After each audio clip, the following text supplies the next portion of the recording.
자, 우리 오늘 함께 살펴볼 하나님의 말씀은 스가랴 9장 9절 말씀입니다. 스가랴 9장 9절 말씀입니다. 우리 한 절이니까 큰 목소리로 읽어보도록 하겠습니다. 시작. 시온에 따라 크게 기뻐할지어다. 예루살렘에 따라 즐거이 부를지어다. 보라, 내 왕이 내게 임하시나니 그는 공의로우시며 구원을 베푸시며 겸손하여서 나귀를 타시나니 나귀의 작은 것 곧 나귀 새끼니라. 아멘. 사랑하는 성도 여러분, 우리는 이 땅을 살아가면서 어떤 경우가 있냐면은 마치 내가 정확하게 이해하지 못했음에도 불구하고 이해한 것처럼 그냥 넘어갈 때가 있어요. 예를 들어서 제가 전도사 때 어떤 일이 있었냐면은 저는 이제 교육과 1층에서 2층으로 올라가고 있었고 담임 목사님께서는 교육과 2층에서 1층으로 내려오고 있는 상황이었어요. 근데 이렇게 저는 올라가고 담임 목사님 내려오고 있는 상황에서 이제 마주친 거죠. 근데 담임 목사님께서 대뜸 저한테 뭐라 말씀하셨어요. 어떤 지시사항을 하신 것 같아요. 뭐라 말씀하셨는데 제가 그 말씀을 알아들었을까요? 못 알아들었을까요? 못 알아들었습니다.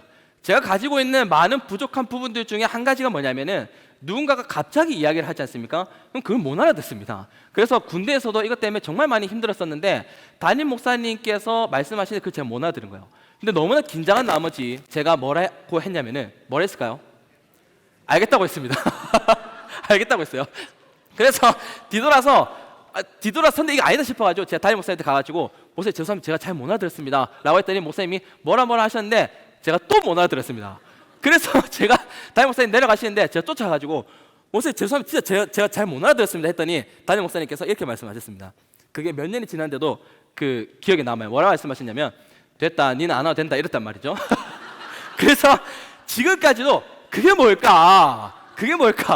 뭐 맛있는 거 먹으러 가는데 내가 못 알아들어서 못 간 거 아닌가? 그게 몇 년이 지났는데도 그게 아직도 기억이 나요.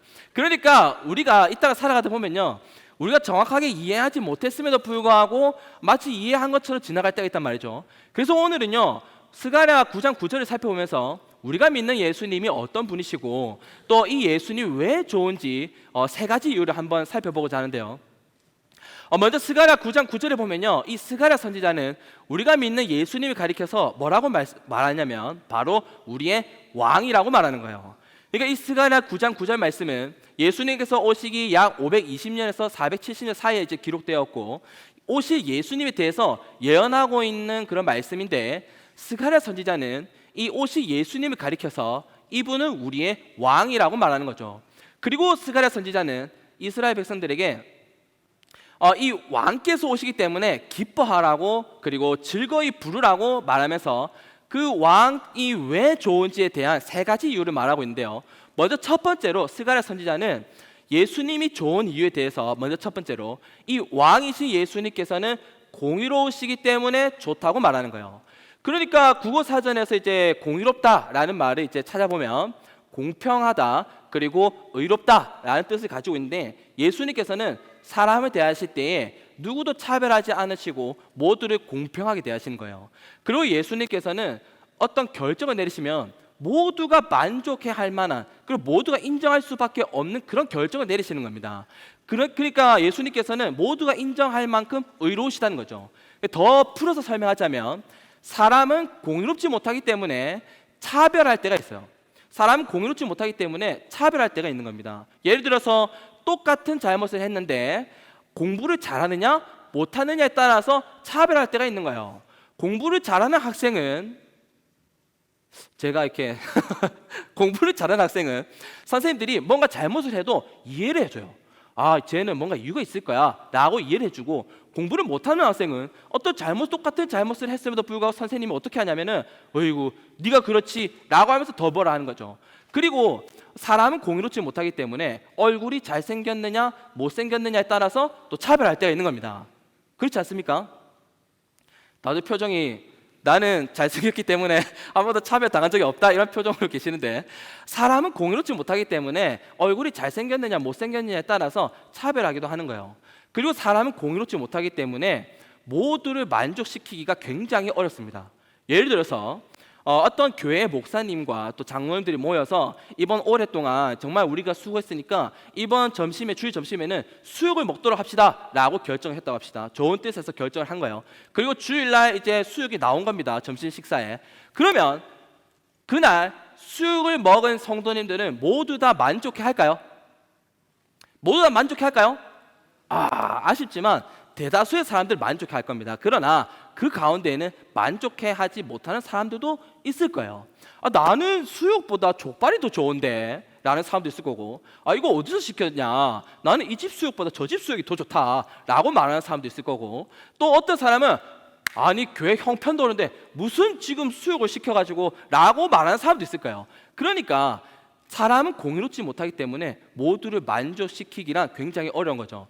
그런데 스가랴 9장 9절 말씀에 보면 예수님은 다르다는 겁니다.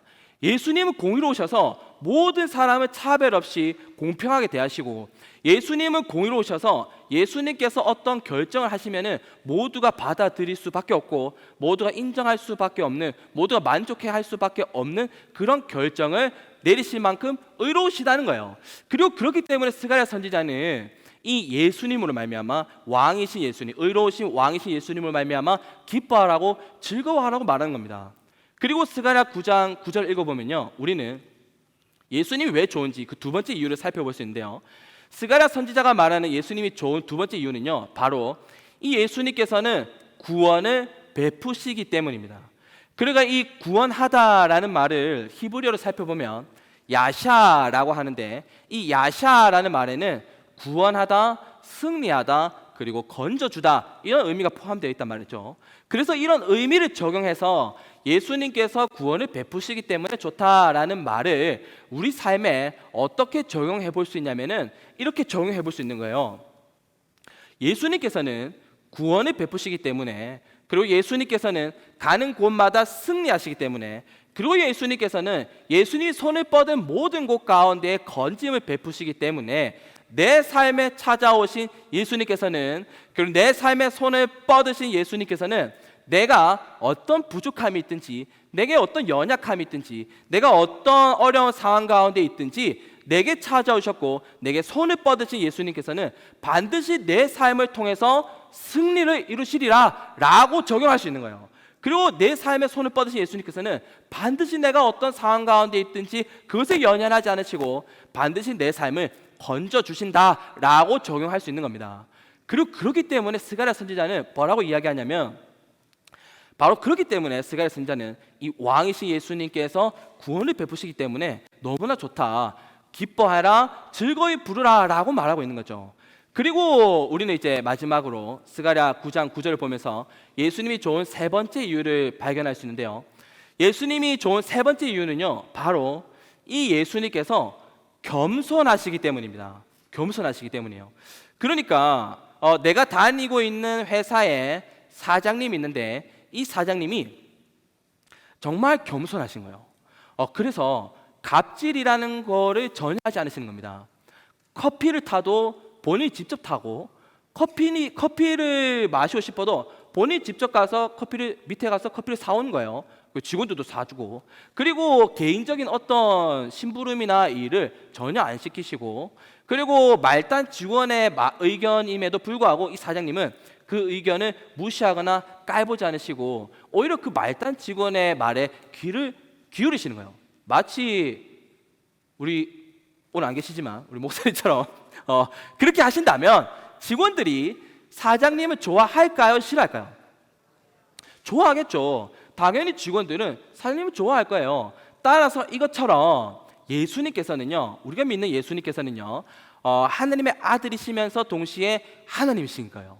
그리고 이 예수님께서는 창조주이시고요, 모든 것을 할 수 있고 모든 것을 아시는 전지전능하신 분이시고, 앞서 살펴봤듯이 예수님께서는 가는 곳마다 승리하시고 손을 뻗치는 곳마다 구원을 베푸시는 그런 너무나 놀라운 그런 능력이 있는 예수님이신데, 이 예수님께서 교만하지 않으시고 겸손하신 겁니다.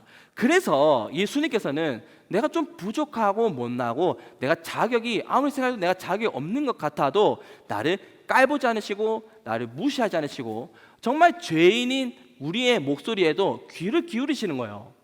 그리고 그렇기 때문에 스가랴 선지자는 이런 좋으신 예수님이 오시기 때문에 어떻게 하라고 합니까? 기뻐하라고, 즐거이 부르라고 말하는 겁니다. 그리고 스가랴 9장 9절을 보면요, 예수님께서 나귀의 작은 것 곧 낙이 새끼를 타신다고 말하면서 예수님께서 겸손하시다는 것을 강조하고 있단 말이죠. 예수님께서 낙이 주에서 낙이 새끼를 타신 것과 겸손하신 게 이게 어떻게 이어질까요, 여러분? 어떻게 이어질 수 있을까요? 이걸 알면은 제가 설교하고 아니겠죠. 자, 우리는요. 마태복음 21장에 기록된 이제 예수님께서 실제로 이 땅에 오셨고 이 예수님께서 실제로 낙이 새끼를 타시고 예루살렘에 올라가고 입성하고 계시는 그러니까 왕의 행진인 거죠. 왕으로 오셨기 때문에 왕이신 예수님께서 낙이 새끼를 타시고 예루살렘으로 입성하고 계시는 거예요. 그런데 그 예수님께서 실제로 입성하시는 그 장면을 생각해 봄으로써 우리는 예수님께서 낙이 새끼를 타신 것과 그리고 예수님이 겸손하신 게 어떻게 이어지는지를 이해할 수 있어요. 그러니까 마태복음 21장에 보면요, 예수님께서 이제 예루살렘으로 낙이 새끼를 타시고 예루살렘으로 이제 들어가시는 거죠. 왕의 행진인 거예요. 들어가시는데 우리는 이 말씀을 보면서 우리 눈에는 뭐만 보일까요? 우리 눈에는 뭐만 보일까요? 낙이 새끼를 타신 예수님만 우리 눈에 보이는 거예요. 낙이 새끼를 타신 예수님. 그래서 이 말씀 읽으면서 예수님께서 구약의 예언을 이루기 위해서 예수님께서 낙이 새끼를 타셨구나. 그렇구나 하고 그냥 넘어가기 쉬운데요. 여러분, 우리 눈에는 낙이 새끼를 타신 그 예수님만 보이지만 실제 그 당시에 낙이 새끼를 타신 예수님 뒤로는 뭐가 있었을까요? 어떤 존재들이 있었을까요? 어떤 존재들요? 맞습니다. 저기서 얘기한 것 같은데 바로 천군 천사가 있는 거예요. 마태복음 26장 53절에 보면 예수님께서 이런 말씀하세요. 이런 말씀하십니다. 너는 내가 내 아버지께 구하여 지금 현재 내가 마음만 먹으면 지금 12군단 더 되는 천사를 보내시게 할 수 없는 줄로 아느냐라고 말씀하시는 거예요. 그러니까 구약에 보면은 천사 한 명이 내려와서 수천 명의 군사들을 이렇게 쓸어버리는데 그런 천사가 모여있는 수만이 모여있는 그런 군단을 예수님께서 부르실 수 있다는 거예요. 그러니까 우리 눈에는 낙이 새끼를 타신 예수님만 보이지만 예수님 뒤로는 우리 눈에는 보이지 않지만 실제로 천군 천사들이 깔려 있는 겁니다. 그리고 그 천군 천사들 뒤로는 어떤 분이 계실까요? 어떤 분이 계실까요? 맞습니다. 바로 하나님 아버지께서 계시는 거예요. 창세기 그 당시 그리고 그 이전부터 훨씬 이전부터 아예 태초 그 이전부터 계셨던 그 하나님께서 낙이 새끼를 타신 그 예수님 뒤에 계시는 겁니다. 함께하고 계시는 거예요. 그러니까 예수님께서는 우리가 어떻게 말로 표현할 수 없을 만큼 정말 대단하시고 위대하신 그런 분이신데 그 예수님이 지금 왕의 행진인데 뭘 타고 가신다고요? 낙이 새끼를 타고 가신다요. 낙이 새끼. 우리 다 같이 잠깐 낙이 영상 한번 보도록 할까요? 낙이 영상 한번 보여주시면 감사하겠습니다.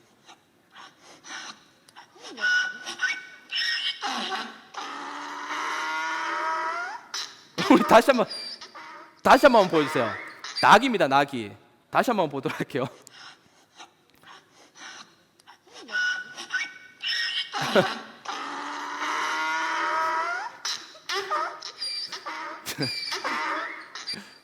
그러니까 예수님께서요 저걸 타셨다고요.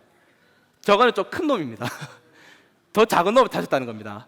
예수님께서 왕이심에도 불구하고 하나님이시고 하나님의 아들이시고 창조주시고 모든 것을 하실 수 있는 전능하신 분이신데 그 예수님께서 저걸 타셨다니까요. 히후 하면서 이렇게 히후 타셨다는 거예요. 그래서 우리는 한 가지 질문을 한번 던져봐야 돼요. 저걸 보면서 말씀을 보면서 한 가지 질문을 던져봐야 되는데 어떤 질문을 던져봐야 되냐면요. 그러면 예수님께서는 왜 굳이 그 많고 많은 동물들 중에서 나귀를 타셨을까? 그것도 나귀 중에서 나귀 새끼를 타셨을까라고 질문을 한번 던져봐야 돼요. 여러분 예수님께서 만약에 나귀 새끼가 아니라 청년 나귀를 탔다고 한번 생각해 봅시다.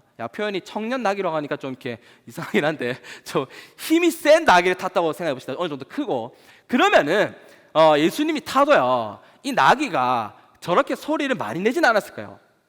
가끔 가다가 이우 이렇게 했죠. 근데 예수님이 타신 건 어떤 나귀 탔습니까? 나귀 새끼를 타셨단 말이에요. 어린 나귀 새끼를 예수님 타신 거예요. 그러면은 이 어린 나귀 새끼가 예루살렘까지 올라가는데 얼마나 힘들었겠어요. 얼마나 힘들겠어요. 근데 아기 새끼는 아마 가면서 계속 소리 냈을 거예요. 이우 하면 소리 냈을 거란 말이죠. 근데 예수님께서 재밌지 않습니까? 근데 예수님께서 그걸 타셨다니까요. 창조주이시고 하나님이신 그분이 그 나귀 새끼를 타셨다니까요. 그래서 왜 이걸 굳이 탔을까라고 한번 질문해 봐야 돼요. 왜 나귀 새끼를 탔을까요? 우스꽝스러운데 재밌지 않습니까? 막 이렇게 보면서 왜 이걸 탔을까요? 여러분, 예수님께서는요 이 나귀 새끼를 타실 이유가 있는데요, 분명히 이유가 있는데 어떤 이유가 있었냐면, 우선은 구약에 예언된 그 예언을 이루기 위해서 저 나귀 새끼를 타신 거예요. 그런데 그와 동시에 예수님께서는 어떤 목적이 있으셨냐면, 바로 누구든지 예수님에게 쉽게 나아올 수 있을 만큼 하나님이신 그분을 낮추기 원했던 거예요. 누구나 쉽게 예수님께 다가올 수 있을 만큼 자기 자신을 낮추기 원하셨던 거예요. 여러분, 만약에 예수님께서 불을 뿜는 용을 타고 오셨다고 한번 생각해 봅시다. 불을 뿜는 용을 타고 오신 거예요. 막 하늘에서 이렇게 예루살렘 오시는데 용을 와 타고 이렇게 와 하면서 불 막 빡 뿜으면서 내려왔다고 생각해 봅시다. 그러면 사람들이 예수님께 다가올 수 있었을까요? 아무도 예수님께 다가올 수 없었을 거예요. 성경에 보면 어린아이들이 예수님께 기도해달라고 막 오지 않습니까? 예수님 와서 막 달려와요. 그런데 예수님 만약에 불을 뿜는 용을 타고 오셨다면 아마 성경에 어린아이들이 나왔다라는 말은 없고 부모들이 말렸더라 이런 말은 있을 거예요. 가지 마라, 위험하다, 부모들이 말렸다라는 기록이 있을 거예요. 그리고 예수님께서 만약에 정말 휘황찬란한 그런 말을 타시고 호위병들을 두르고 예루살렘에 나타나셨다면 사람들은 예수님께 쉽게 나아올 수 있었을까요? 아마도 사람들은 예수님께 쉽게 나아올 수 없었을 거예요. 오히려 예수님께 나아오기보다는 경계했겠죠. 저분이 어떤 분일까? 저분이 과연 어떤 일을 행할까? 어떤 위협을 가하는 건 아닌가? 하면서 오히려 경계했을 거예요. 그런데 예수님께서는 나귀를 타고 오신 거예요. 용도 아니고 말도 아니고 나귀, 그것도 나귀 새끼를 타시고 이후 하면서 오신 거예요. 그렇죠, 여러분. 마태복음 21장에 보면요, 놀라운 일이 일어난대요. 어떤 일이 일어나냐면 마태복음 21장에 보면 예수님께서 나귀 새끼를 타시고 이후 하면서 등장하시자 예루살렘에는 그야말로 잔치가 일어나는 겁니다. 모든 사람들이, 정말 수많은 사람들이 예수님께 나아오는데 너무나 편하게 나와요. 너무나 편하게, 너무나 쉽게 예수님께 나와서요, 호산나 다윗의 자손이여 하면서 자기 겉옷을 벗어서 깔기도 하고요, 그 다음에 그 나무를 깔아서 이렇게 예수님을 높이기도 하고, 호산나 다윗의 자손이여 하면서 예수님을 높이는 그런 잔치가 열리는 거예요. 그리고 어린 아이부터 시작해서 아픈 사람들, 나병 환자들까지 모두가 예수님께 편하게 쉽게 나와서 호산나 다윗의 자손이여 라고 높이는 그런 잔치가 일어나는 겁니다. 그리고 예수님께서 이렇게 자기 자신을 낮추시기 때문에 우리는 너무나 놀라운 은혜를 누릴 수 있는데요, 어떤 은혜를 누릴 수 있냐면 바로 내가 아무리 부족하고 내가 아무리 못나고 내가 생각했을 때 내가 너무나 자격이 없는 것 같을지라도 우리가 만약 예수님하고 예수님 찾지 않습니까? 기도하면서 예수님하고 찾는 거예요. 말씀을 보면서 예수님하고 찾는, 예수님 나에게 말씀해 주세요, 찾지 않습니까? 그러면 예수님께서는 왕이심에도 불구하고 나귀 새끼를 타신 만큼 자기를 낮추시는 분이시기 때문에 우리가 예수님을 찾을 때 예수님께서는 기꺼이 자기 자신을 낮추시고 우리를 만나 주신다는 그런 은혜를 누릴 수 있다는 겁니다. 그리고 그렇기 때문에 스가랴 선지자는 뭐라고 이야기합니까? 그렇기 때문에 스가랴 선지자는 왕이신 예수님께서 겸손하시기 때문에 이 예수님으로 말미암아 기뻐하라고, 즐거이 부르라고 말하고 있는 거예요. 사랑하는 성도 여러분, 우리는 오늘 스가랴 9장 9절 말씀을 통해서 우리의 왕이신 예수님께서 왜 좋은지를 함께 살펴봤는데요, 여러분, 예수님께서 나를 택하셨고 내 삶에 찾아오신 이거야말로 우리가 받을 수 있는 최고의 복 중에 복임을 믿으시기 바랍니다. 언제나 나를 진실하게 대하시고 모두가 인정할 수밖에 없는 공의로우신 예수님, 어디를 가든지 누구의 삶에 찾아오든지 반드시 승리하시는 예수님, 만왕의 왕이심에도 불구하고 죄인이 우리를 찾을 때 죄인이 우리가 예수님을 찾을 때 기꺼이 자기 자신을 낮추시고 만나주시는 바로 그 예수님을 내가 알게 되었고 그 예수님을 내가 믿고 살아간다는 이것이야말로 인생 최대의 복 중에 복인 거예요. 따라서 여러분, 예수를 믿는 우리가 반드시 기억하고 해야 할 한 가지가 있는데요. 그것은 바로 예수님을 찾는 거예요. 예수님을 찾는 거예요. 사람들이 나를 차별한다고 생각될 때에 누구든지 공평하게 대하시는 공의로우신 그 예수님을 찾아가고 내 인생이 실패했다고 내 인생이 엉망진창 같다고 생각될 때에 언제나 승리하시는 구원을 베푸시는 그 예수님을 찾아가는 겁니다. 기도를 통해서 예수님을 찾아가고 찬양을 통해서 예수님을 찬양하고 말씀 속에서 예수님을 찾는 거예요.